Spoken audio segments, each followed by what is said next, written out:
အားလုံးပဲမင်္ဂလာပါ SMA ရဲ့တကိုက်စာကျန်းမာရေးအသိပေးအစီအစဉ်လေးကနေကြိုဆိုလိုက်ပါတယ်ကျမကတော့ဒေါက်တာအီမြတ်သူပါ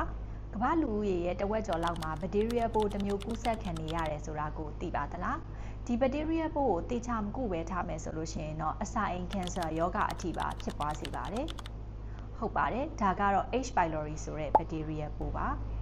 H pylori ကူးစက်တာကိုအစာအိမ်မှန်ပြောင်းကြည့်စရာမလိုဘဲနဲ့စစ်ဆေးလို့ရတဲ့ gold standard test ကဘာဖြစ်မလဲဖြည့်ကြည့်ပေးပါဦး Number 1 H pylori 2 antigen test Number 2 H pylori total antibody blood test Number 3 urea breath test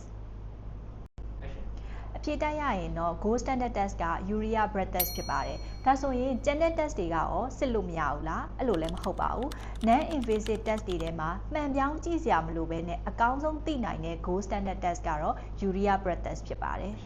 urea breath test ရဲ့အားသာချက်တွေကလူနာကလွယ်ကူကူစစ်ဆေးလို့ရတယ် specific ဖြစ်တယ်ဒါကတော့ urea breath test ရဲ့အားသာချက်တွေပါအားနည်းချက်ကတော့ ရေဒီယိုတက်တိကြွအနေရကိုစိုးရိမ်တတ်ကြပါတယ်ဒါကိုလည်းစိုးရိမ်စရာမလိုပါဘူး SMA ရဲ့ urea breath test မှာ carbon 13 analyzer test ကိုအသုံးထားတဲ့အတွက်ကြောင့်မလို့လူနာအတွက် safe ဖြစ်ပါတယ်